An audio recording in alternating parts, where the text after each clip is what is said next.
हो गया? अच्छा, ठीक। Sorry, video. हाँ जी, 2 मार्च 2021 के करंट अफेयर्स, ये पूरी पीडीएफ ही मैम सेंड कर देंगे, तो कर दिए मैम? ठीक।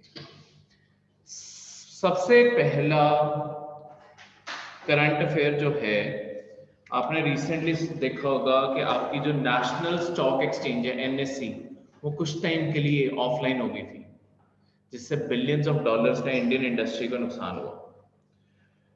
ऑफलाइन क्यों हुई थी? क्योंकि बहुत लंबे टाइम के लिए बिजली का कट लग गया था, जो वैसे वहां पे लगता नहीं है। ऐसे फाइनेंशियल मार्केट्स बंद नहीं होती। तो उसका जो बेसिक रीजन पाया गया कि वो बंद क्यों हुई, किसी का माइक कौन है, उसका जो बेसिक रीजन पाया गया वो एक जिसके ऊपर सस्पेशन है, वो ये है कि शायद हमारी पावर ग्रिड के ऊपर साइबर अटैक हुआ। अब बिजली की लाइनों के ऊपर साइबर अटैक कैसे हो सकता है? सी, बिजली जो आपको पावर डिस्ट्रीब्यूशन है, ये जितनी आसान दिखती है इतनी आसान है नहीं, और खासकर मॉडर्न टाइम में। आपके ना आजकल जो कंसेप्ट आ गया उसे कहते हैं स्मार्ट ग्रिड। ये सारी ग्रिड्स होती हैं जो आपको बिजली डिलीवर करवाती है। स्मार्ट ग्रिड क्या है? आपके जितने भी पावर स्टेशंस हैं उन्हें एक सेंट्रलाइज्ड कंप्यूटर के साथ जोड़ा जाता है। ठीक है, जितने भी आपके ग्रिड्स हैं, पावर स्टेशन है, उन्हें एक सेंट्रलाइज्ड कंप्यूटर के साथ जोड़ा जाता है। उस कंप्यूटर का काम है ये देखना कि कहाँ पे वोल्टेज कम आ रही है, कहाँ पे बिजली की सप्लाई ज्यादा बढ़ रही है, उसके मुताबिक वो सारी की सारी चीजें खुद चेंज करता रहता है। तो मैनुअल वर्क इससे मैनेजमेंट में बहुत कम रह गया। ठीक है, ये स्मार्ट ग्रिड लेटेस्ट टेक्नोलॉजी है, हर कंट्री आजकल इसे अडॉप्ट कर रही है। पर इसकी सबसे बड़ी प्रॉब्लम ये है कि जब तुम ऐसी डिजिटल चीजों पे जाते हो, डिजिटल चीजों का सबसे बड़ा थ्रेट साइबर अटैक है। क्योंकि अगर उस कंप्यूटर में वायरस डाल दिया जाए तो अपने आप खराब भी हो जाए। हाँ जी, नहीं नहीं, वो ऑनलाइन बिल्स बिल्कुल अलग है, वो तो तुम बिल भर रहे हो। ये कंप्यूटर्स का काम है वोल्टेज। सी, पहले क्या होता था, जैसे जब ह्यूमंस खुद अपनी ग्रिड्स मैनेज करते थे, एक बहुत बड़ी प्रॉब्लम जो आती होती थी, वोल्टेज कई बार ज्यादा आती थी, कई बार कम आती थी। अब वो वोल्टेज प्रॉपर आती हैं, ठीक है, वोल्टेज प्रॉपर आती हैं, कहाँ पे बिजली चाहिए। इंडिया में प्रॉब्लम क्या है कि इंडिया में बिजली की कमी नहीं है। सेटल हो जाओ। इंडिया में एनर्जी की कमी नहीं है, एनर्जी सरप्लस है इंडिया। पर इंडिया में कट बहुत लगते हैं। कट इसीलिए लगते हैं बिकॉज समझ नहीं आता कहां से बिजली कहां पहुंचानी है। ये कंप्यूटर सब कुछ एनालाइज करके खुद डिसीजन लेते रहते हैं कि कहां बिजली पहुंचानी है, कहां नहीं पहुंचानी। तो अगर तुम इसके ऊपर ही अटैक कर दो वायरस का, तुम्हारा पूरा सिस्टम बंद हो जाएगा, क्रैश हो जाएगा। इसलिए ये cyber grid, smart grids vulnerable है साइबर अटैक से। इतनी पावर, मतलब सी, मॉडर्न वॉरफेयर यही माना जाता है कि जो आजकल लड़ाइयां हैं, कोई भी फिजिकल वॉर नहीं होने वाली। जितनी वॉर्स हैं वो सारी साइबर या स्पेस वॉर्स ही हैं। या तो तुम्हारे साइबर फील्ड्स में एक दूसरे की नेशनल एसेट्स ही हैं ये, इनके ऊपर अटैक होगा, या जो तुम्हारी सैटेलाइट्स हैं वो सब कुछ है उनके ऊपर अटैक्स होंगे। तो physical army to army war नहीं होने वाली। ठीक है, तो इसीलिए हमारा नेशनल एसेट है। अब इसके ऊपर अटैक करके मिलता क्या है किसी देश को? चाइना के ऊपर शक है कि चाइना ने किया है। अगर तुम्हारा सिस्टम बहुत टाइम के लिए ऑफलाइन चला जाए, मतलब ये कंप्यूटर्स बंद हो जाए, पावर डिस्ट्रीब्यूशन बंद हो जाएगी, बिलियंस ऑफ डॉलर्स का जो बिजनेस होना था वो बंद हो गया। तो इसके कारण इकोनॉमी पे हमले होते हैं। तो ये नए जमाने का वॉरफेयर है जो किया जाता है। ठीक है, इसी के लिए आपके इंडिया में दो ऑर्गेनाइजेशन जो इंपॉर्टेंट है, एक और ऑर्गेनाइजेशन से आपको आज मिलाएं, नेशनल साइबर कोऑर्डिनेशन सेंटर। ये इंडिया की साइबर सिक्योरिटी और ई सर्वेलेंस एजेंसी है। साइबर सिक्योरिटी और ई सर्वेलेंस ऑर्गेनाइजेशन है।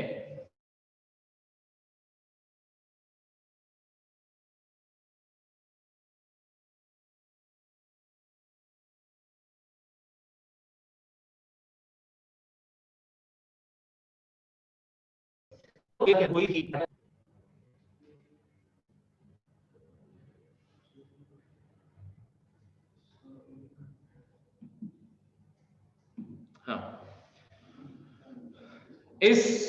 मेरी आवाज आ रही है ना सबको ऑनलाइन? हाँ जी सर। ठीक है। इस ऑर्गेनाइजेशन, ये जो ऑर्गेनाइजेशन है, ये इंडिया की prime cyber security intelligence organisation है। इसके ऊपर ये इल्जाम भी लगाए जाते हैं कि ये सारे के सारे आपके, ठीक है, ये आपके सारे के सारे इंडिया में लोगों को मॉनिटर करने की भी पावर होल्ड करती है। इसके ऊपर किसी का चेक नहीं है, तो आपके ऊपर भी जो ई सर्वेलेंस इंडिया में रख के बैठा है वो नेशनल साइबर कोऑर्डिनेशन सेंटर है। इंडिया के अंदर हर साइबर फील्ड में जो नजर रख के बैठा है अपने सिटीजन्स के ऊपर भी, वो ये है। अपने सिटीजन्स के ऊपर स्पूफिंग होता है, जासूसी करने के भी इल्जाम है इनके ऊपर, ठीक है। तो दूसरी जो बॉडी है वो इंडिया के ऊपर जब भी कोई अटैक होता है, साइबर अटैक, वो सर्वेलेंस बॉडी थी, ये रिस्पॉन्स बॉडी है। अगर इंडिया के ऊपर कोई भी अटैक होता है, साइबर अटैक, या इंडिया के सिटीजन्स के ऊपर कोई भी खतरा है, लेट्स सपोज जैसे 2020 में वो आया था, 2019 में एक्चुअली, पेगासस, ये ना एक मॉलवेयर था, स्पाईवेयर था, जो आपके व्हाट्सएप, जो एंड्रॉइड व्हाट्सएप है ना, उसके थ्रू ये स्प्रेड होता था। ये इजराइल ने बनाया था, और अगर तुमने मतलब किसी भी फोटो के साथ भी अटैच हो जाता था, अगर तुमने किसी को फोटो भेज दी तो उसी के साथ ही चला जाता था, उसने डाउनलोड कर दी, उसके फोन में भी आ जाएगा, और उसके फोन का सारा डेटा कॉपी करके इजराइल जाता था। तो ये बहुत बड़ा थ्रेट था। डाटा पे इतना सब कंट्रोल है, तो उनको ये भी तो पता होगा डाटा कौन एक्सेस कर रहा है। यही तो सबसे पहले कर रहे हैं। तो सर अगर ये एक्सेस कर रहे हैं तो इनको पता होगा इजराइल डाटा ट्रांसफर ऐसे तो हो नहीं सकता। अरे तो इन्हें तो पता था ना, तभी तो इन्होंने वार्निंग शुरू की। मतलब जब थ्रेट डिटेक्ट होगा तभी ये वार्निंग जारी करेंगे ना। पेगासस तभी पकड़ा गया था कि पेगासस, ये जो कमी थी एंड्रॉयड में, उसके बाद फिर आपके गूगल को बोला गया ये एंड्रॉयड में ये कमी दूर करके अपडेट लॉन्च करो, तो उन्होंने वो कमी दूर करके अपडेट लॉन्च किया, जिसके कारण पेगासस खत्म हुआ। तो कोई भी इंडिया के जैसे एटीएम्स के ऊपर अटैक होता है, आपके फिशिंग अटेम्प्ट आपके ऊपर होता है, फिशिंग होता है, आपको कोई ना कोई फेक उसमें फंसाया जाएगा, जैसे कि यहाँ पे अपने क्रेडिट कार्ड डिटेल्स डालो, ऑफर आएगा, ये वो फिशिंग होता है, पी से फिशिंग।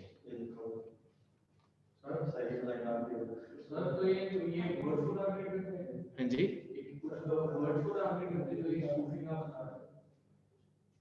हाँ वो हाँ कुछ स्पेसिफिक सी सब नजर रखने को लिटरली किसी को भी एक्सेस कर सकते हैं, मतलब सरकार मानती नहीं है, पर ऑब्वियसली एक्सेस करने को लिटरली किसी को भी कर सकते हैं। पर 150 करोड़ की आबादी में तुम्हें कोई इंटरेस्ट नहीं होगा कि कोई कर क्या रहा है अपनी पर्सनल लाइफ में। तुम्हें सिर्फ उन लोगों से है जो नेट पे जाके ये ढूंढ रहे हैं बॉम्ब होता क्या है, या ऐसे कुछ केमिकल्स को सर्च कर रहे हैं कि कहाँ खरीद सकते हैं, कहाँ ये मिलते हैं, ऐसे लोगों को तुम पकड़ना चाहोगे। तो इनके सिस्टम्स होते हैं, वो खुद ब खुद शॉर्टलिस्ट करते हैं ऐसे लोगों को, ठीक है, और वो फिर उनके ऊपर नजर रखी जाती है।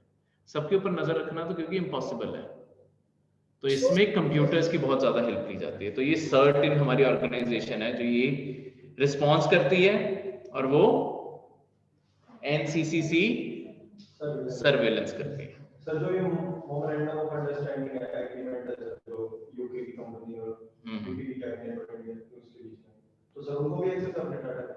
नहीं, एमओयू का ये मतलब नहीं होता कि तुम अपना डेटा उन्हें दे दोगे और उनका डेटा तुम्हें मिल जाएगा।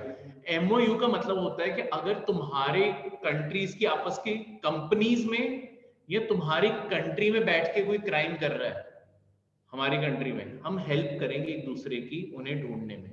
जैसे एक इंडिया में ना बहुत बड़ा बिजनेस है, महीने का करोड़ों का टर्नओवर है, वो है लोगों को फॉरेन में बैठे फ्रॉड करना, खासकर अमेरिकन सिटीजन्स को। करते क्या है, यहाँ से कॉल लगाते हैं कि आपके लेट्स सपोज पीसी में कोई वायरस आ गया, ठीक है, करते क्या है, वो जो कमांड होती है ना, ऑल्ट कंट्रोल दबा के कोई की दबाओगे, स्क्रीन उसी साइड को घूम जाती है। वो कहते हैं कि ये देखो वो घुमा रहा है, उनके रिमोट एक्सेस ले लेते हैं कि हम एक बार डिटेक्ट करते हैं आपके, और दूसरा रंग चेंज करके दिखाते हैं स्क्रीन के कि ये देखो रंग उड़ रहे हैं, ये हो रहा है। वो कहते हैं कि हम $20 में आपको ये सब कुछ ठीक करके दे देंगे और एंटीवायरस इंस्टॉल कर देंगे, फ्री का एंटीवायरस इंस्टॉल कर देते हैं, खुद करना बंद कर देते हैं, दैट्स इट। ये बहुत बड़ी इंडस्ट्री है इंडिया में। नहीं, ये मनी लॉन्ड्रिंग नहीं है, ये फ्रॉड है। एक तो ये तरीका है, दूसरा वहां पे जैसे हमारे आधार नंबर है ना, अमेरिका में होता है सिक्योरिटी नंबर, हर सिटीजन का एक सिक्योरिटी नंबर है। वो क्या करते हैं, उनका सिक्योरिटी नंबर लेके, मतलब सिटीजन से पूछ के उनके सिक्योरिटी नंबर से उनका बैंक अकाउंट को एक्सेस कर लेते हैं और उन्हें बोलेंगे मतलब फोन करते हैं कि हम आपके इनकम टैक्स डिपार्टमेंट से बोल रहे हैं, आपका इतनी ही पेमेंट बची हुई है $20 की। उसी $20 की वो ये होती है फिशिंग। $20 की कमांड आगे दी होगी, उसके पीछे $2000 की कमांड होगी। जैसे ही उसने कोड डाला, वो पीछे 2000 रुपये डल रहा है, उसे एंटर दबाया, $2000 इंडिया को ट्रांसफर और कॉल कट। ये बहुत बड़ा स्पैम बिजनेस लोगों ने। अब आईटी सेक्टर इंडिया में ग्रो किया, कुछ लोगों की तो अच्छी बुद्धि जिन्होंने ये चलाया, दूसरी साइड पे नेगेटिव में ये भी करते हैं। जैसे हमारे भी तो देखे ही है, वो जो पेटीएम के बन के या वो बन के कॉल करते हैं कि ओटीपी दे दो।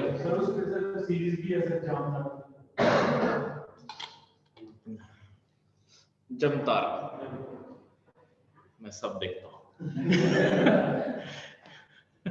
ठीक है, तो ये एक्चुअली इंडिया में, वो तो इंडियंस को कर रहे हैं, ये फॉरेनर्स को भी करते हैं। फॉरेनर्स के लिए तो कॉल सेंटर बने हुए हैं बड़े बड़े, उन्हें करने के लिए प्रॉपर कॉल सेंटर जैसे सेटअप बना हुआ।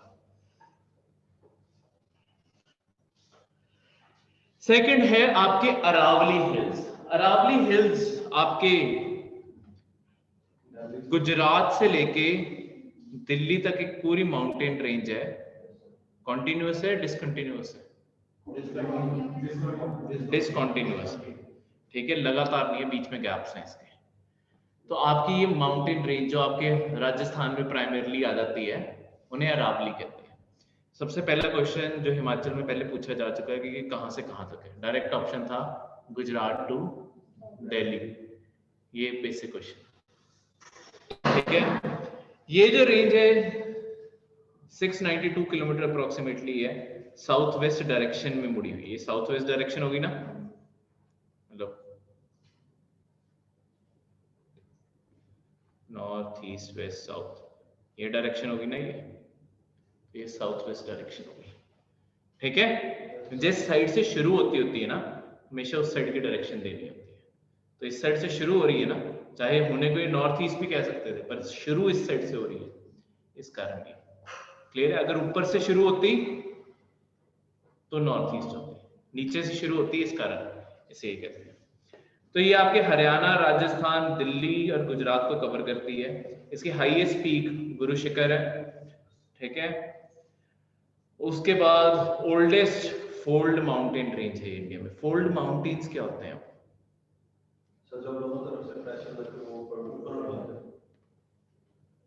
देखो, माउंटेन रेंजेस आपकी किस किस टाइप की होती है। एक होते हैं आपके फोल्ड माउंटेन्स। फोल्ड का मतलब मुड़ गया, लिटरली वही मीनिंग है। तो सरफेस अगर आपकी मुड़ गई, वो फोल्ड है। वो कैसे होती है? एक साइड से जमीन आई, टेक्टोनिक प्लेट आई, दूसरी साइड से आई, दोनों टकराएंगे तो मुड़ जाएंगी, ये फोल्ड माउंटेन है। तो हमारे यहाँ पे जैसे हिमालयाज हैं, वो भी फोल्ड माउंटेन है। दुनिया के हाईएस्ट माउंटेन्स फोल्ड माउंटेन्स होते हैं, क्योंकि टकरा के बिल्कुल सीधे खड़े होते जाते हैं। तो एक साइड से ये एशिया की प्लेट थी और दूसरी साइड से इंडिया की प्लेट थी।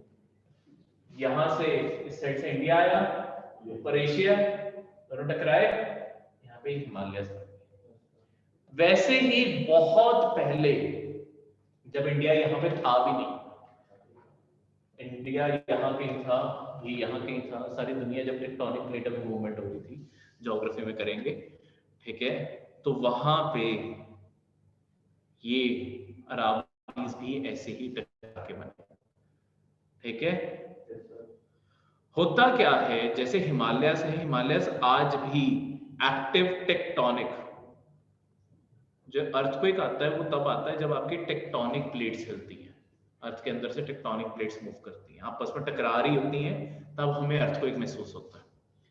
हिमालयस आज भी आपके एक्टिव टेक्टोनिक एरियाज हैं, इसीलिए यहाँ पे अर्थक्वेक, ये एक्टिव अर्थक्वेक रीजन्स हैं, जहाँ पे अर्थक्वेक आने के चांसेस बहुत हाई रहते हैं, ठीक है, क्योंकि आज भी हिमालयस लगातार टकरा रहे हैं, तभी भी ग्रो कर रहे हैं, हर साल हिमालयस और बड़े हो जाते हैं।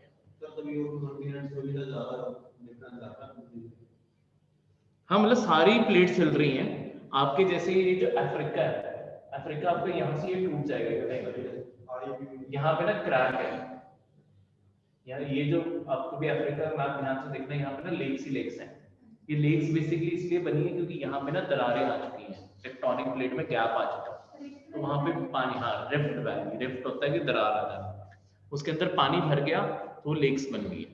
तो धीरे धीरे ये अफ्रीका आज से मतलब करोड़ों साल बाद, जब हमारा नाम निशान भी नहीं होगा शायद,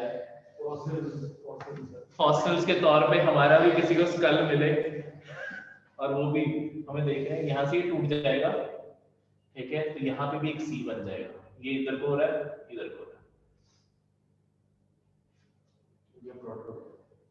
है। इंडिया ऐसे करेगा, इंडिया छोटा हो जाता है, हर साल इंडिया 6 फुट छोटा हो जाता है, क्योंकि इंडिया, ये एशिया की जो प्लेट है, इसके नीचे धंसता जा रहा है, हर साल 6 फुट छोटा हो जाता है इंडिया, और हिमालय हर साल, जो आपका माउंट एवरेस्ट है, वो 6 फुट और ऊंचा हो जाता है,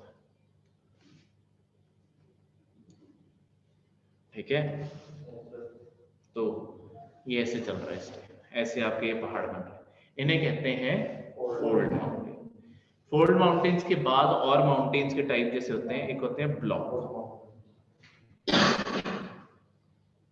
ये आपके सेंट्रल इंडिया में एग्जिस्ट करते हैं। इंडिया की बात करें, जो आपके नेशनल एंथम में बोलते हैं ना, विंध्यन रेंज आपके मध्य प्रदेश में, विंध्या और सतपुरा, ये 2 रेंजेस हैं आपके सेंट्रल इंडिया में। ब्लॉक माउंटेन्स का मतलब क्या होता है, ब्लॉक क्या होता है, बॉक्स हो गया ना। तो होता क्या है, कई बार जब अर्थक्वेक आ रहा होता है ना, ये आपकी बिल्कुल सीधी सरफेस है, जहां पे मिट्टी कई बार कमजोर होती है, पूरी की पूरी मिट्टी ऐसे नीचे को गिर जाती है, ठीक है, और पीछे ये रह जाता है। अब अगर तुम यहाँ पे खड़े हो, तुम्हें लगेगा ना 2 पहाड़ों के बीच में खड़े हो, मतलब ये इतने स्मूथ नहीं होते ऑब्वियसली, ठीक है, तो तुम्हें लगेगा ना तुम 2 पहाड़ों के बीच में खड़े हो, ये तो गिर जाओगे, ठीक है।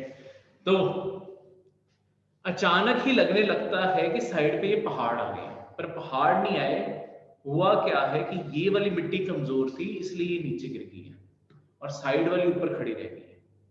वो जो अब तुम्हें ऊपर चीज दिख रही है, वो एक तरह से आपके ब्लॉक माउंटेन्स, ओरिजिनल माउंटेन्स नहीं है ये, आगे ये बहुत ही लंबी प्लेन सरफेस भी हो सकती है, या ये कुछ टाइम बाद खत्म हो जाएगी और ये आगे प्लेन सरफेस चलती रहेगी, ये किलोमीटर्स के एरियाज है, ये ऐसे ब्लॉक खड़े रह जाते हैं, इसे कहते हैं ब्लॉक माउंटेन। और ये जो नीचे रह गया, यही था आपका रिफ्ट वैली, जो 2 के बीच में ये गैप आ गया, इसे कहेंगे रिफ्ट वैली बन गई।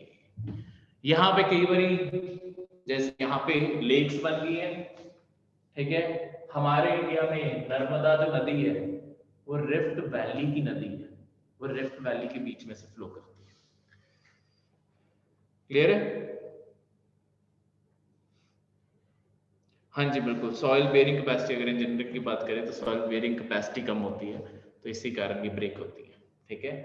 चलो, नॉन इंजीनियरिंग सब्जेक्ट नहीं, ठीक है, मिट्टी कमजोर है, इसलिए मैंने सिर्फ वही, मैंने बिना टेक्निकल टर्म यूज किए सिर्फ ये बता दिया, मिट्टी कमजोर है तो वो गिर जाती है और बस आपके ऐसे ब्लॉक माउंटेन्स बन जाते हैं।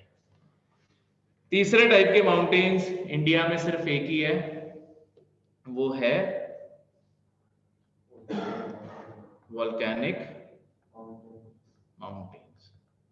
वोल्केनिक माउंटेन्स क्या होते हैं? कोई भी जो आपके अर्थ के अंदर ओपनिंग है उसके अंदर से जो लावा होता है ना, लावा बहुत ही गाढ़ा विस्कस होता है, ठीक है, हर बारी बाहर आएगा। अब लावा की प्रॉपर्टी होती है जैसे ही लावा बाहर आता है साथ के साथ आसपास की हवा आती है उसे ठंडा करके वहीं जमा देती है, तो हर बारी वो यहाँ पे जमता जाएगा, अगली बारी फिर फटेगा, ऐसे इकट्ठे होते होते यहाँ बीच में से भी कहीं कभी निकल जाएगा, ठीक है, ऐसे पूरा पहाड़ बन जाएगा आपका, जब तक एक पूरी हाइट तक नहीं पहुंच जाता जहां पे लावा का निकलना मुश्किल हो जाए। फिर ये यहीं पे अंदर या तो फटता रहता है या धीरे धीरे क्या होता है, ये यहाँ पे ये भी ड्राई अप हो जाएगा और आपका पहाड़ ऐसे बन जाएगा। पर अंदर क्या लावा सूखा? सिर्फ ऊपर तक पहुंच नहीं पा रहा ना, लावा तो नहीं सूखा। फिर क्या होता है, कई बारी ये अपने आप को कैसे बारी बारी रीजनरेट करते हैं। कुछ टाइम के बाद जब इनके ऊपर इतना प्रेशर बन जाता है, अगर ऊपर बंद हो गया, जम गया, नीचे लावा, गरम गैसेस भी हैं, सब कुछ है, ये वही चीज होती है जो शुभम घर पे हम कुकर रखें गैस पे और ऊपर सीटी ना बजने देंगे तो क्या होगा? सिर्फ फटेगा या ब्लास्ट होगा। वो पूरे पहाड़ के साथ होता है, अंदर तो गरम गैसेस बनती जा रही है ना, बस ऊपर ढक्कन बंद कर दिया, फिर एक दिन आएगा सारा पहाड़ फट के बाहर। इंडिया में सिर्फ एक ही वोल्केनिक माउंटेन है, वो है अंडमान एंड निकोबार के आइलैंड, एक आइलैंड के ऊपर जिसे कहते हैं बैरन, बंजर आइलैंड, उसके ऊपर है, ठीक है। बैरन इसीलिए कहते हैं क्योंकि इसमें से जो लावा फटता रहता है वहां पे कुछ उगने ही नहीं देता वो, तो पूरा काले रंग का आइलैंड है क्योंकि लावा फट फट के वो सारी ब्लैक सॉइल भी पड़ी है, तो ये बस ऐसे एग्जिस्ट कर रहा है। क्लियर है?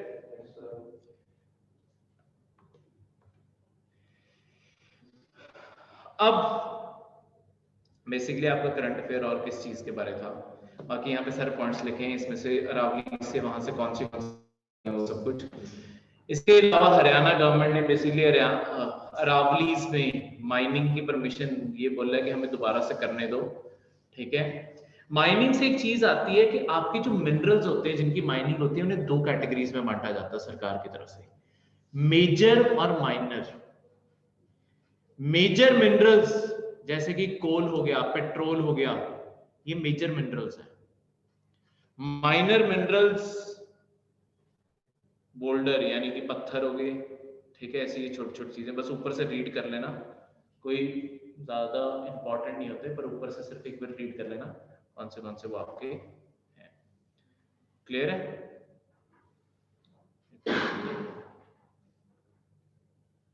क्लियर? तो मेजर मिनरल्स और माइनर मिनरल्स, इनकी क्लासिफिकेशन, ये सारे मिनरल्स याद करने जरूरी नहीं है, मैंने सिर्फ तुम्हारी रीडिंग के लिए रखा है कि ताकि तुम्हें पता चल जाए मेजर और माइनर मिनरल्स कौन से हैं, ठीक है। एक चीज याद रखना, sand can be major mineral और minor mineral depending on where it is used, same in the case of limestone, तो ये दोनों में आ सकता है। तो सरकार इन्हें क्लासिफाई करती है कि सैंड मेजर होगा यहाँ पे या माइनर होगा। क्लियर है? तो इस एक्ट को पढ़ लेना एक बारी, मतलब ये जो चीज यहाँ पे डिटेल्स लिखी हैं सिर्फ आपकी नॉलेज और उसके लिए। Next is archaeological survey of India. आपके ना सेंट जॉर्ज ऑर्थोडॉक्स चर्च की न्यूज थी केरला में। इस चर्च को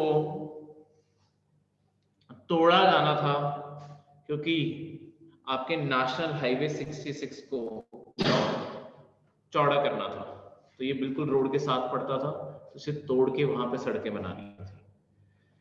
पर अब इसे नहीं तोड़ पाएंगे क्योंकि आर्कियोलॉजिकल सर्वे ऑफ इंडिया ने इसे मॉन्यूमेंट ऑफ नेशनल इंपॉर्टेंस का स्टेटस देने का फैसला किया। मॉन्यूमेंट ऑफ नेशनल इंपॉर्टेंस का मतलब क्या? मॉन्यूमेंट ऑफ नेशनल इंपॉर्टेंस का मतलब ऐसी चीज जो इंडिया के कल्चर के लिए, इंडिया की हिस्ट्री के लिए बहुत इंपॉर्टेंट है, जैसे ताजमहल हो गया, रेड फोर्ट हो गया, ठीक है, आपकी जामा मस्जिद हो गया। अब इनके होता क्या है, कोई भी जिससे भी मॉन्यूमेंट ऑफ नेशनल इंपॉर्टेंस का स्टेटस मिलता है, ये साइट्स ना प्रोटेक्टेड होती है। किस हद तक प्रोटेक्टेड? इस मॉन्यूमेंट से 300 मीटर के अंदर अंदर भी कोई मेजर कंस्ट्रक्शन नहीं हो सकती। तो अब नेशनल हाईवे 66 को कहीं और से मोड़ के लाना पड़ेगा अगर ब्रॉड करना है इसे, क्योंकि मेजर कंस्ट्रक्शंस हो ही नहीं सकती। क्योंकि खुद सोचो, एक कोई बहुत ही पुराना स्ट्रक्चर खड़ा हुआ है, उसके आसपास कहीं पे तुम ड्रिलिंग करने लग गए, हेवी ड्रिलिंग, सपोज मेट्रो बनाने लग गए, वो तो स्ट्रक्चर ही टूट जाएगा। तो कोई भी ऐसी हैवी कंस्ट्रक्शन ना हो, उसके लिए किया जाता है।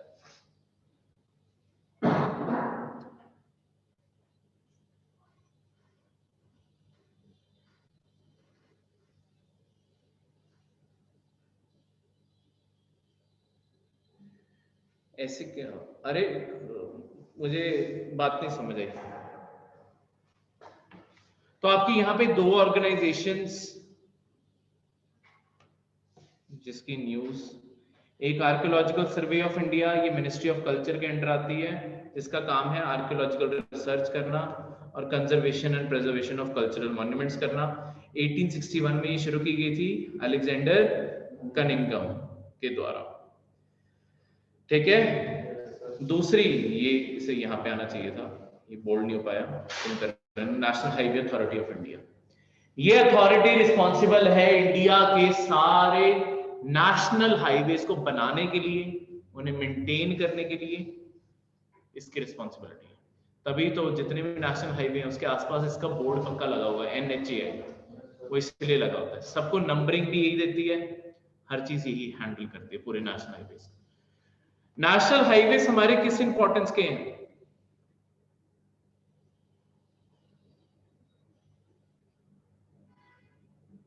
अरे वो तो वैसे ही उनकी मतलब रूल्स एंड रेगुलेशंस है कि पुरानी बिल्डिंग्स हैं, वहां पे लाइटें नहीं है प्रॉपर, सनसेट के बाद अगर वो बिल्डिंग्स में कोई गिर गया, कौन रिस्पॉन्सिबल है? लोग 1 मिनट नहीं लगाते केस करने में, तो सरकार को होता है टाइम से इन्हें घर भेज दो, इससे पहले हमारे ऊपर केस है। जैसे एक जमाने में जो आपका कुतुब मीनार है ना, कुतुब मीनार के टॉप तक जाने देते थे, वो बंद कर दिया गया। क्योंकि हुआ क्या, हाँ जी बलका जी, पॉलिटी होगी इसके बाद। हुआ क्या, जो आपका कुतुब मीनार था उसके टॉप तक जाने देते थे, पर वहां पे आपके वहां पे लाइट चलेगी कुतुब मीनार के अंदर, अंधेरा हो गया, लोग अचानक नीचे को भाग पड़े। अब जब लोग नीचे को भागे, 1-2 का पैर स्लिप हुआ, वो अगले वालों पे गिरे, वो उससे अगले वालों पे गिरे, बहुत लोगों की डेथ हो गई थी।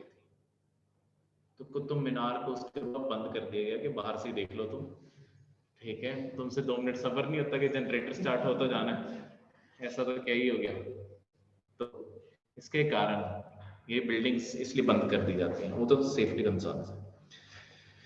नेशनल हाईवेज हमारे लिए इसलिए इंपॉर्टेंट है क्योंकि इंडिया का 60% ट्रैफिक, कार्गो ट्रैफिक इन्हीं के ऊपर ट्रैवल करता है, और इंडिया का नॉर्मल 80% ट्रैफिक जो आपका, हम भी ट्रैवल करते हैं, तो ज्यादातर हमेशा देखना नेशनल हाईवे से ट्रैवल करते हैं, क्योंकि कंडीशन ही उनकी अच्छी है। नेशनल हाईवेज के सिवा आपके हर स्टेट के अंदर स्टेट हाईवेज भी होते हैं, पर उनकी कंडीशन भी वैसी है, स्टेट गवर्नमेंट्स मेंटेन ही नहीं करती अपने हाईवेज को, ठीक है। इस कारण नेशनल हाईवेज बहुत ही इंडिया के लिए इंपॉर्टेंट है। करंट अफेयर्स कर रहे हैं अभी हम, ठीक है। हाँ जी, NHAI सेंट्रलाइज है और आपके सारे नेशनल हाईवेज भी सेंट्रलाइज है। अगर आपको लगता है किसी स्टेट में हाईवेज बहुत ही अच्छे हैं, वो एक्चुअली स्टेट गवर्नमेंट ने कुछ नहीं किया है, सब कुछ सेंटर की सरकार ने किया। और पिछले डॉक्टर मनमोहन सिंह के टाइम पे जैसे पंजाब हरियाणा में बहुत हाईवेज बने, हाईवेज की क्वालिटी ही जमीन आसमान से बदल दी, और एक्चुअली डॉक्टर मनमोहन सिंह ने करवाया। ठीक है, क्लेम ये तुम्हारी सरकारें करती रहती हैं, इन्होंने कुछ नहीं करवाया। नेक्स्ट इज इंडिया में फूड प्रोसेसिंग रेवोल्यूशन। सी, इंडिया में एक बहुत ही आइडियल सिचुएशन है फूड प्रोसेसिंग। इंडिया के पास खाना, खासकर व्हीट और राइस जैसी सरप्लस में है। हम इंडिया में चाहे एक बहुत ही प्रोग्रेसिव इंडस्ट्री बना सकते हैं जो है फूड प्रोसेसिंग की। फूड प्रोसेसिंग क्या हो गया, जैसे कि ये रागी, ओट्स, ये सब कुछ इकट्ठा करके बिस्किट बनाना, ब्रेड बनाना, ये सारी फूड प्रोसेसिंग इंडस्ट्री है। इसकी मार्केट इंडिया बहुत अच्छी बन सकती है। ठीक है, और इंडिया में बहुत प्रोग्रेसिव इंडस्ट्रीज लग सकती हैं। तो इसके लिए सरकार का रिसेंट टाइम में इसी के ऊपर फोकस है। इसमें पब्लिक प्राइवेट पार्टनरशिप के थ्रू यूनिट सेट करके लोगों को seaweed, B wax, millets, coarse grain, organic vegetables, ये सब कुछ ग्रो करवा के बहुत पोटेंशियल है। अच्छा, तुमने आखिरी बारी सीवीड कब खाई है या कंज्यूम की है?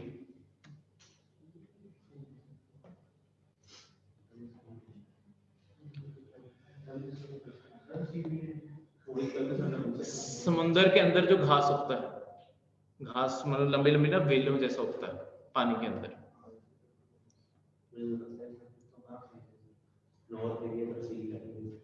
मैं कहता हूँ आज सुबह ही खाइए।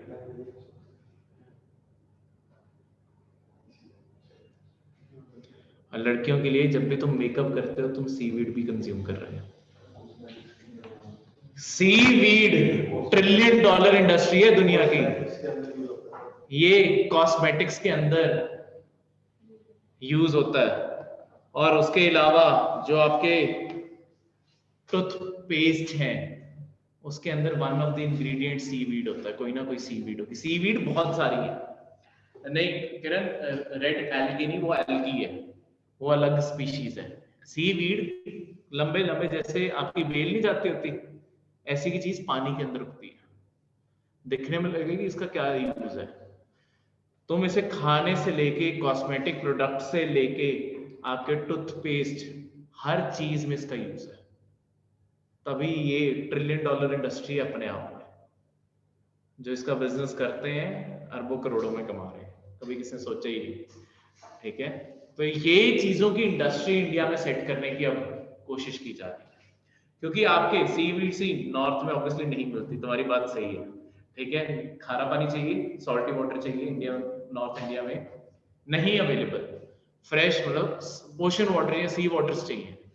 पर जो आपकी फिशिंग कम्युनिटीज हैं, जो आपके कोस्टल एरियाज में रहती हैं, उनके लिए बहुत ही प्रोग्रेसिव साबित हो सकता है।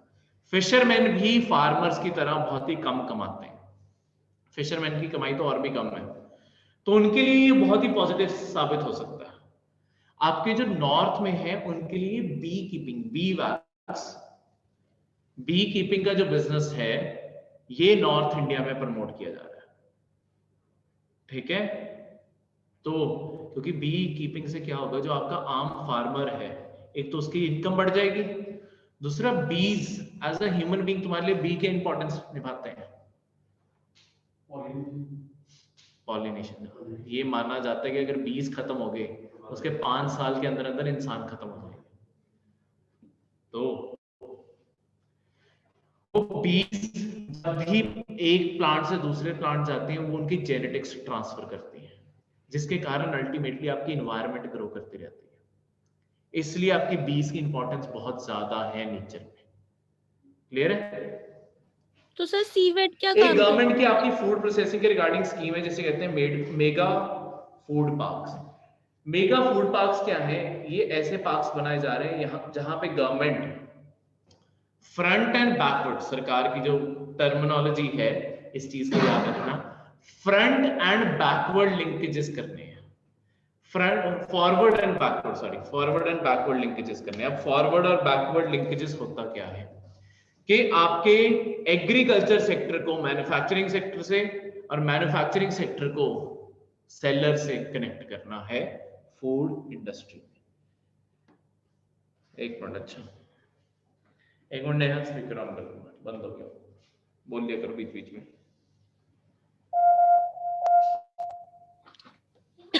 सर हाँ जी, सर आपने बताया बी वैक्स क्या काम करती है कि 5 साल के अंदर सब खत्म हो जाएगा, तो सर सी वेट का क्या काम है?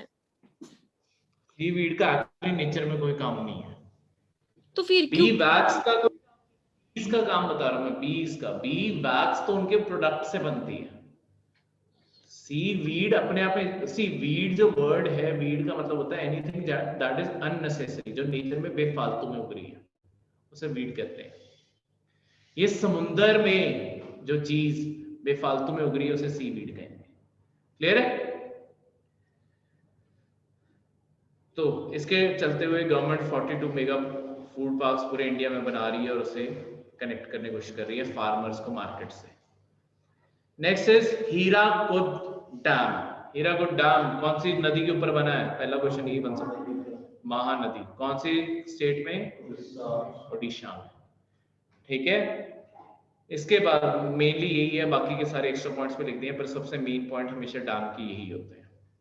ठीक है, इसके बाद इसी के अंदर जो दूसरी चीज आई हुई थी, बेसिकली इशू उठा है वहां पे हीराकुद के कारण, जो उसकी कंस्ट्रक्शन हो रही है, मतलब हुई थी, उसके कारण वहां से जो लोगों को हटाया गया था जबरदस्ती, उन्होंने नेशनल ह्यूमन राइट्स कमीशन में कंप्लेंट की थी कि हमारे ऊपर, हमें प्रॉपरली कंपनसेट नहीं किया गया हमारे लैंड्स के लिए। हीराकुद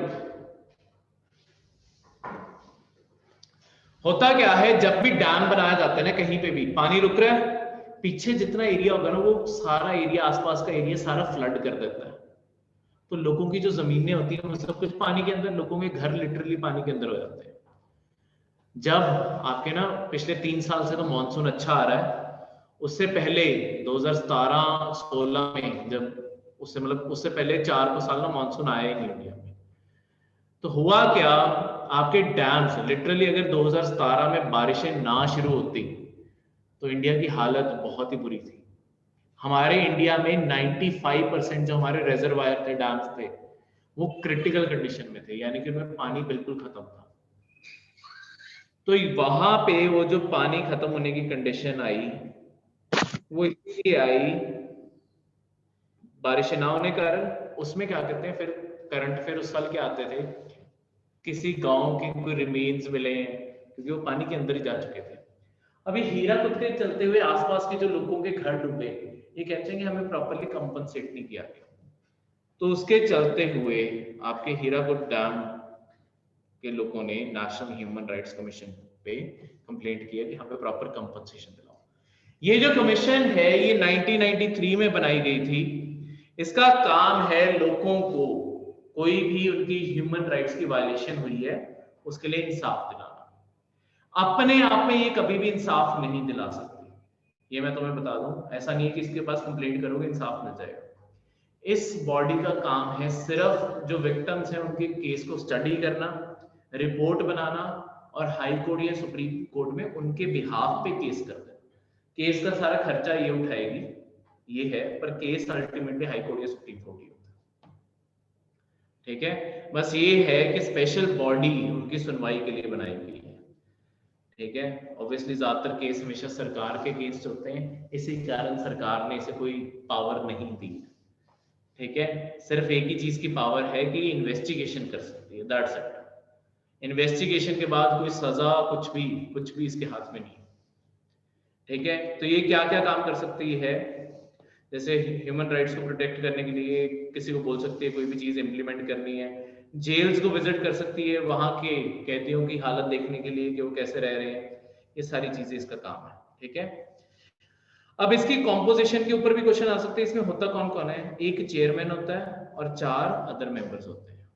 जो चेयरमैन होता है वो हमेशा चीफ जस्टिस ऑफ इंडिया होना चाहिए, रिटायर्ड। ठीक है, हु हैज बीन का मतलब है रिटायर्ड, जो पहले इंडिया का चीफ जस्टिस ऑफ इंडिया रहा हो, या कोई भी सुप्रीम कोर्ट का जज, वही इसका चेयरमैन बन सकता है। बाकी कौन कौन मेंबर बन सकते हैं वो चीज यहां से आपने स्टडी कर लेनी। ये डायरेक्टली क्वेश्चन आते हैं और हम पॉलिटी में आगे जाके इस चीज को पढ़ेंगे भी, चैप्टर आएगा पूरा, वहां पे ये चीज दोबारा पे आएगी। Next is minimum support price, आपकी एमएसपी। एमएसपी आपकी सरकार की तरफ से आपके फार्मर्स को ना मिनिमम गारंटी दी जाती है कि कम से कम आपकी क्रॉप इतने प्राइस पे तो बिकेगी ही बिकेगी। इससे फार्मर्स को, और ये जो अनाउंस की जाती है ना, ये हमेशा सोइंग सीजन यानी कि बीजने से पहले ही अनाउंस कर दी जाती है कि किस क्रॉप की किस वैरायटी के लिए कितनी एमएसपी होगी, ताकि किसान को पता हो कि मैं क्या उगाऊं ताकि मुझे मिनिमम रिटर्न कितना मिले।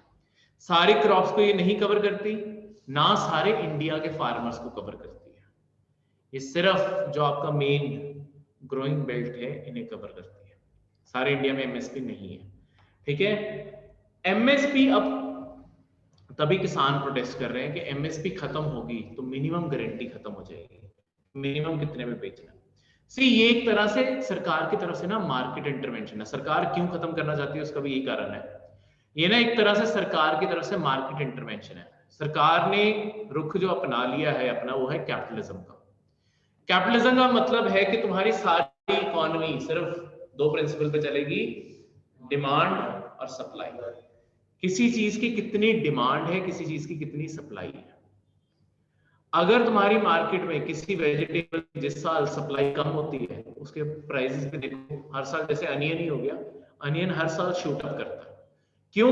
क्योंकि अनियन की कमी रहती ही है इंडिया में। अनियन इतना ज्यादा कंज्यूम करते हैं कि हम अपनी जरूरतें भी नहीं पूरी कर पाते, प्लस हमें बाहर से बहुत अनियन इंपोर्ट करवाना पड़ता है। तो सरकार चाहती है, मतलब सरकार क्यों एमएसपी, अभी तो खैर सरकार ने नहीं बोला है, पर सरकार पक्का एक टाइम पे जाके एमएसपी हटाएगी। वो इसीलिए हटाएगी क्योंकि सरकार ने कैपिटलिज्म अपना लिया। कैपिटलिज्म ये होता है कि तुम मार्केट फोर्सेस, डिमांड सप्लाई, इन्हें बिल्कुल इंडिपेंडेंट काम करने देते हैं। अगर सप्लाई शॉर्ट पड़ेगी अपने आप कंज्यूमर ज्यादा पे करेगा। अगर सप्लाई हद से ज्यादा है, जैसे इंडिया में व्हीट और राइस की सप्लाई हद से ज्यादा है, उनके प्राइसेस अपने आप क्रैश कर जाएंगे। पर दूसरी साइड पे देखने वाली बात यह है कि जो इंडिया में किसान है, इंडिया में 80% किसान के पास 2.5 एकड़ जमीन है, सिर्फ 2.5 एकड़ जमीन है। वो बेचारा डिमांड सप्लाई की इस गैप से करेगा क्या? तो उसमें किसान कहते हैं कि तुम अगर ये भी छीन लोगे तो हमारा तो लाइवलीहुड बचेगा ही कुछ नहीं। तो दोनों की सोच अपनी अपनी जगह बिल्कुल सही है, तुम्हारे अपने व्यूज जैसे मर्जी रखो, ठीक है, मैं न्यूट्रल हूं। तो एमएसपी सी 2 स्टेजेस से पास करती है एमएसपी। एमएसपी ऐसा नहीं है कि साथ के साथ अनाउंस हो जाती है। सबसे पहले जो रेकमेंडेशन देता है, अब ये दोनों वर्ड्स को ध्यान से सुनो, रेकमेंडेशन देता है कि किस क्रॉप की एमएसपी कितनी होनी चाहिए, वो है आपका commission for agricultural cost and prices, CACP। पर ये सिर्फ अगर स्टेटमेंट पेपर में ये आए कि हु डिसाइड्स एमएसपी, ये ऑप्शन गलत होगा, याद रखना। इसकी जगह वो यहाँ पे कहीं पे भी किसी करंट अफेयर में वैसे नहीं लिखा होता, अनटिल अनलेस वो न्यूज में ही हो, वो होता है कैबिनेट कमिटी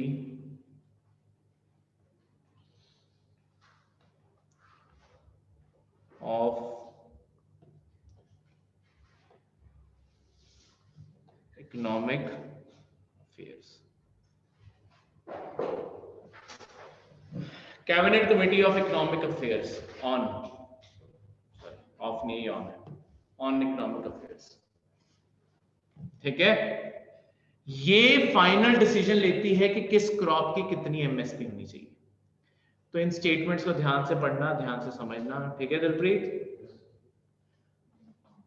तो कौन से फैक्टर्स को कंसीडर किया जाता है जब एमएसपी डिसाइड की जाती है? जैसे कितनी प्रोडक्शन में कॉस्ट लगी, इनपुट प्राइसेस का मतलब है कि बीज कितने के पड़े, आपके फर्टिलाइजर, पेस्टिसाइड, ये सारी चीजें कितने की पड़े। फिर output price parity, input output price parity, कितना किसान खर्चा कर रहा है वर्सेस उसे कितना पीछे बचेगा जब हम ये प्राइसेस अनाउंस कर देंगे। तो ये सारी चीजें डिसाइड होके आपकी ये चीज बनती है, फिर उनकी कॉस्ट ऑफ लिविंग क्या है, सब कुछ इसमें देखा जाता है, इवन डिमांड और सप्लाई देखा जाता है, ठीक है। पर ये मार्केट इंटरवेंशन जब भी होगी इकोनॉमी में, डिमांड सप्लाई अपने आप गड़बड़ा जाती है, ठीक है। बाकी सारे प्रोडक्ट्स में हम यही देखते हैं कि जब भी मिसमैच होगा प्राइस हमेशा शूट अप करेगा। पर सरकार एग्रीकल्चर को रेगुलेट करती है, क्योंकि इंडिया में मैक्सिमम पॉपुलेशन पहले तो आज भी एग्रीकल्चर कर रही है, और दूसरा वो भी अमीर पॉपुलेशन नहीं है। 2.5 एकड़ जमीन, 2.5 एकड़ में होता ही क्या, वो अपने लिए मुश्किल से उगा पा रहे हैं।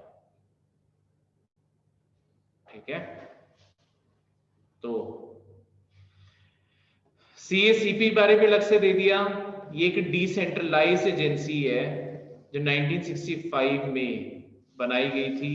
एक स्टैट्यूटरी बॉडी है, इसके लिए अपना एक्ट एग्जिस्ट करता है। ठीक है, और उसी के अंडर ये सब कुछ अनाउंस करती है। क्लियर है? नेक्स्ट करंट अफेयर है स्कॉर्पियन क्लास सबमरीन या प्रोजेक्ट 75 पर। इंडिया फ्रांस से scorpion class submarine technology transfer के साथ खरीद रहा है, मतलब कि फ्रांस हमें टेक्नोलॉजी दे रहा है और हम इंडिया में ये बना रहे हैं। ये जो सबमरीन्स हैं ये स्कॉर्पियन क्लास, वहां फ्रेंच ने नाम दिया स्कॉर्पियन क्लास की है। ठीक है, स्कॉर्पियन क्लास होता है एक तरह से वैरायटी होती है। ये बहुत ही ज्यादा साइलेंट किलर्स मानी जाती है, बिकॉज इनके आवाज बहुत ही कम है, तो ये रडार और सोनार पे डिटेक्ट नहीं होते आसानी से। ठीक है, तो इंडिया ने अभी तक, एक आपको क्वेश्चन आ सकता है कि इंडिया की अभी तक कौन सी स्कॉर्पियन क्लास सबमरीन इंडक्ट हो चुकी है। केबीसी में ये क्वेश्चन था।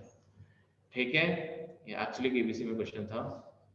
कालवरी, कंधेरी और करंज। ठीक है, ये करंज का क्वेश्चन आया हुआ था केबीसी में। अमिताभ बच्चन ने क्या पूछा था कि scorpion class submarine INS Kalvari और कंधेरी के बाद अब तीसरी कौन सी इंडक्ट हुई है, तो उसका आंसर करंज था। उनके नाम में सिमिलर ही होते हैं, कोई भी क्लास करंज है क्या, अगर मैं यही पूछ लूं। चलो थोड़ा और क्वेश्चन, ये नाम के नाम होंगे, किस चीज के नाम है? जगह का नाम। करंज एक फिश है। चीज के नाम किसी चीज के तो नाम पे होगी ना। मैं कोई भी इधर की क्लास होती है तो नेवी की, ये सब ऐसे होता है अगर वो कोई जितने भी के हॉस्पिटल सब नेवी के, ये संजीव जी पतंजलि का ऐसा नाम होते हैं। अरे तो फिर ये नाम बाकियों से अलग इसलिए पड़ गया क्योंकि फिश का नाम है। अगर ये जैसा कि कलवारी कंधेरी ठीक है सर, तो ये भी का नाम है, ये चेक कर लो इनका। करंज तो फिश है, बाकी चेक कर लेना। प्रोजेक्ट 75 इसी चीज का ही है कि आपके स्कॉर्पियन क्लास सबमरीन्स जो लेनी है, हमने टोटल 6 इंडक्ट करनी है। ठीक है, जो एंटी सरफेस वॉरफेयर और anti submarine warfare and intelligence gathering ये सारे काम कर सकते हैं। इसी के रिगार्डिंग एक और प्रोजेक्ट जो लेटेस्ट है गवर्नमेंट का, वो है प्रोजेक्ट 75I। ये जो प्रोजेक्ट है, अब हमने क्या किया है, ये जो टेक्नोलॉजी हमें आई थी उसे इंडियन बना के हमने अपनी कालवेरी क्लास, इसी के नाम से जो ऊपर बना रहे थे, कालवेरी क्लास सबमरीन्स इंडिया में बनानी शुरू कर दी। हमें टेक्नोलॉजी मिल गई फ्रांस से, हमने अपनी सबमरीन्स बनानी शुरू कर दी। प्रोजेक्ट 75I ये इंडिजिनस है। नहीं, ये हमारी ही है, हमने बोला ही नहीं कि उनकी है। ठीक है, वो फिश है, कलवारी है तो वो टाइप से आ रहा है। ठीक है, हाँ बस। World banks 100 million credit guarantee scheme for rooftop project. आपके ना इंडिया में सोलर एनर्जी को बहुत ज्यादा बूस्ट दिया जा रहा है। सोलर एनर्जी एक जो चीज के लिए जो उसकी प्रॉब्लम मानी जाती है, कौन से वाला,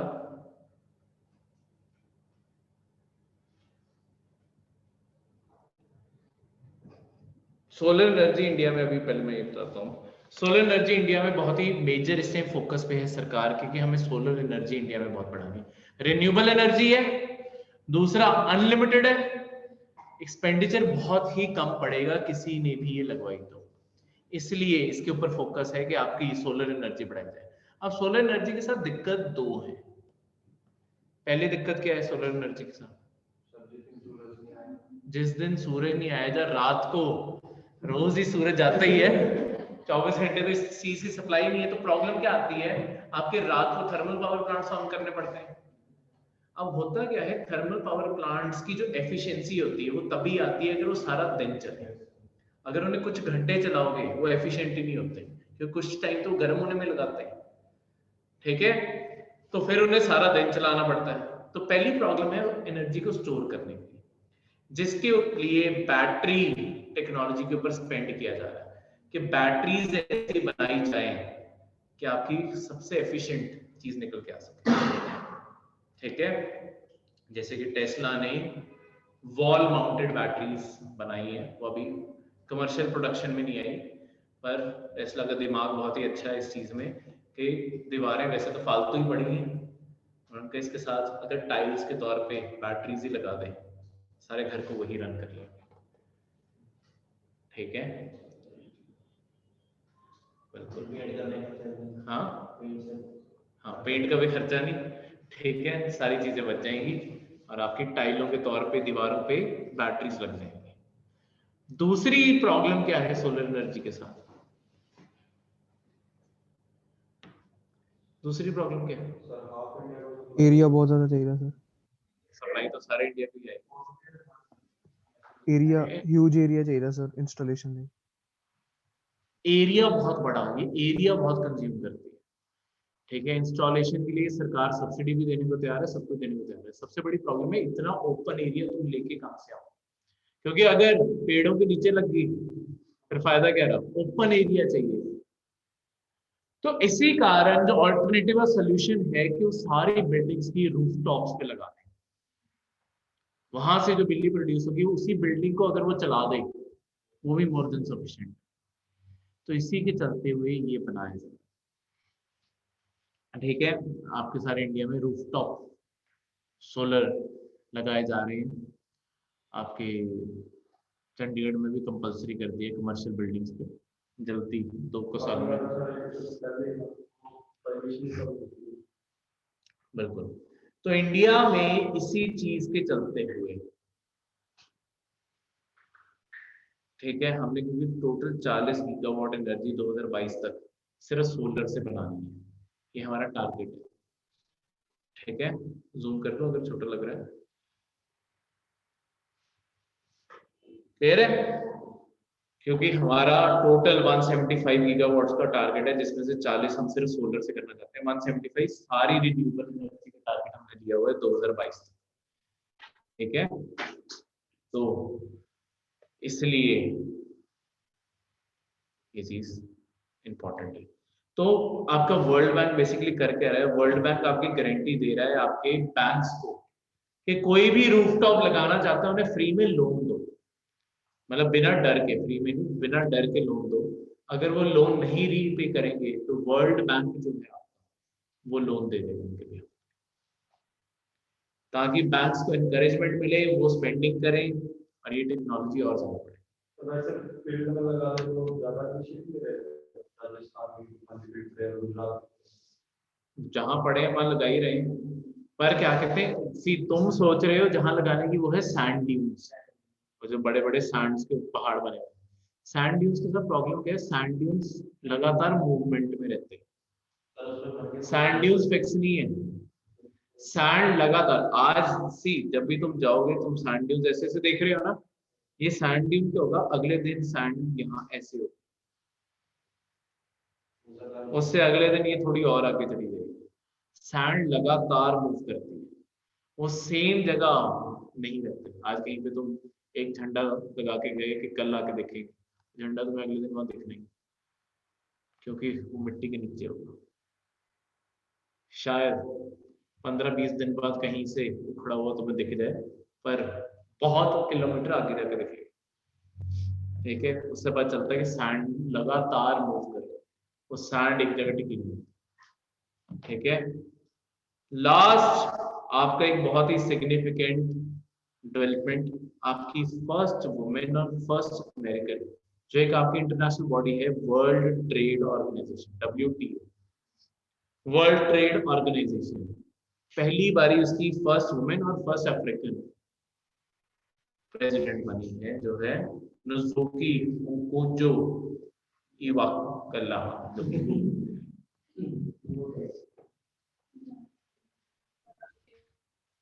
विक्रम चाहे आगे आ जाओ, ठीक है, क्लियर है। अब राधिका मैं आपको स्कॉर्पियन क्लास करंट अफेयर फिर से कराता हूँ। हाँ जी मैं करवा रहा हूँ, ठीक है। तो मैं द्रव्यजोत आपको भी बताता हूँ उसके बाद। स्कॉर्पियन क्लास बेसिकली आपकी एक सबमरीन्स है जो हम फ्रांस से ले रहे हैं, और इसी के चलते हुए मतलब ये जो प्रोक्योरमेंट हो रही है ये प्रोजेक्ट 75 के अंडर हो रही है। नेवी अपने हर प्रोक्योरमेंट के प्रोजेक्ट को बनाने के प्रोजेक्ट को कोई ना कोई नाम देती है, ठीक है। प्रोजेक्ट 75 आपकी स्कॉर्पियन क्लास सबमरीन्स का है। प्रोजेक्ट 75I ये इंडिया का अपना प्रोजेक्ट है, कालवरी क्लास बनाने का फॉलो अप है उसका, और उसी के ऊपर इसके अंदर 6 डीजल इलेक्ट्रिक सबमरीन बना। क्लियर है। द्रव्यजोत तो आपका जो डाउट है कि लिटरल एंट्री क्या होती है सिविल सर्विसेज के रिगार्डिंग डाउट है। आज सुबह मुझे किसने पूछा था, पता नहीं किसने पूछा था। लेटरल एंट्री का बेसिकली मतलब होता है कि जो जॉइंट सेक्रेटरी लेवल पे डायरेक्ट सिविल सर्विसेज में भर्ती किए जाते हैं, ठीक है।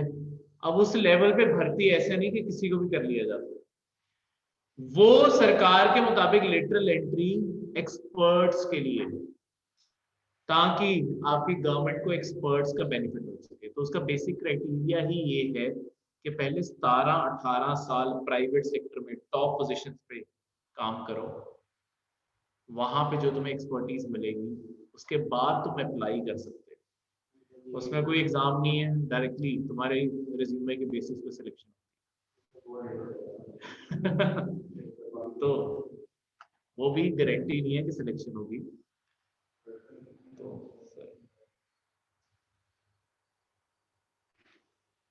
तो अपने वो जो नोट्स हैं वो इकोनॉमी की है, जो सुबह का सब्जेक्ट चल रहा है उसी की भेजे हुए हैं, थोड़े दिन पहले करवाई थी वो, ठीक है। आज के करंट अफेयर में कोई डाउट?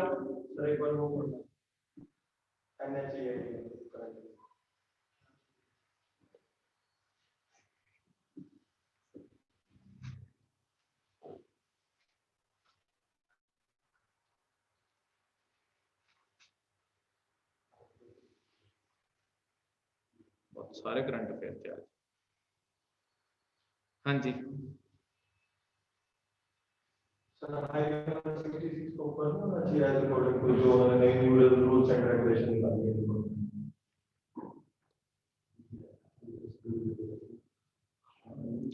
द्रव्यजोत जो पहले से अपॉइंटेड है उन्हें तो अपॉइंटमेंट मिलती ही मिलती है। होता क्या है कि आपके ना टॉप गवर्नमेंट पोस्ट बहुत सारी खाली पड़ी है, क्योंकि सिविल सर्वेंट्स लालची हैं, ठीक है। सरकार की काफी सारे जॉब्स करके जब प्राइवेट सेक्टर पैकेज देने लग जाता है इन्हें 2.5-3 लाख रुपए महीने का, 5 लाख रुपए महीने का, तो सरकारी नौकरियां छोड़ के उधर चले जाते हैं, ठीक है।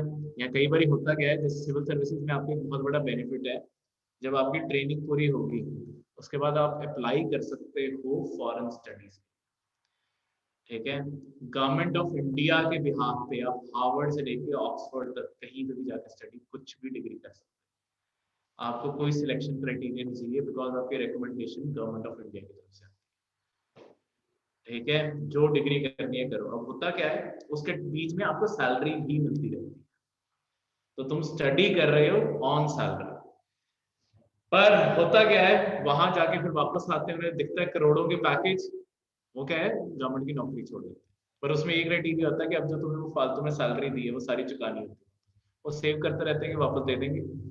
वैसे कौन सा हार्वर्ड ऑक्सफोर्ड एडमिशन लेनी आसान है, तो सारी सैलरी चुका देते हैं सरकार की और प्राइवेट सेक्टर चल जाते हैं, तो वो टॉप की पोजीशन खाली पड़ेगी। नहीं, टॉप पोजीशन कभी भी कॉन्ट्रैक्ट बेसिस पे नहीं होती। सिविल सर्विसेज तभी तो कॉन्ट्रैक्ट जॉब नहीं है, तुम्हें अब हायर किया, जब तक रिटायरमेंट नहीं होती सरकार लिटरली तुम्हारा हर खर्चा उठाने को तैयार है। जिस दिन तुम्हारी इंटरव्यू पूरी होगी और तुम्हें सिलेक्शन लेटर आ गया, तुम्हारा मेडिकल का खर्चा सरकार का है, ठीक है। तुम्हें कुछ भी हो गया सरकार का खर्चा। उसके अलावा जब पोस्टिंग्स मिल गई, कुक, ड्राइवर, घर का राशन, हर बिजली पानी हर चीज सरकार।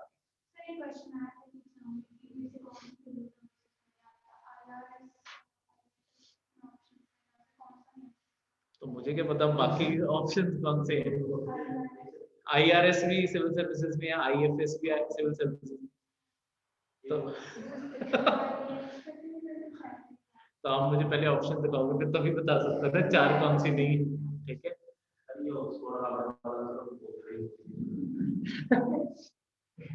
ये सर्विसेज अपॉर्चुनिटीज से भरी पड़ी है। अब लोग वो भी क्या करते हैं जो फॉरेन सर्विसेज में जाते हैं, तुम 5 से 7 साल गवर्नमेंट ऑफ इंडिया के लिए जॉब करोगे, उसके बाद तुम एलिजिबल हो यूनाइटेड नेशंस के लिए, इंडिया की जॉब छोड़ के यूनाइटेड नेशंस के लिए जॉब अप्लाई कर सकते।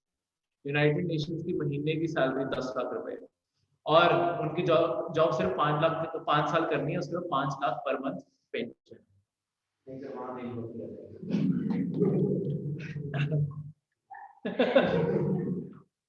पर इसमें नहीं देशभक्ति।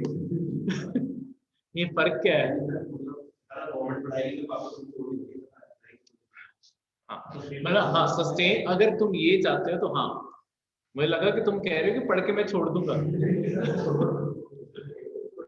हाँ मतलब तुम कोई भी डिग्री करना चाहते हो, सरकार पूरा खर्चा उठाती है, उस डिग्री की भी पेमेंट सरकार करेगी। जो 40-50 लाख जो उसकी एडमिशन फी है वो सरकार ने देनी है, तुमने सिर्फ वहां जाके पढ़ना है, तुम्हारे रहने का खर्चा, तुम्हारे पढ़ने का खर्चा, हर चीज सरकार ने उठाना, ठीक है। तो ये प्रोविजन होते हैं सरकार की तरफ से। ये थे करंट अफेयर। सर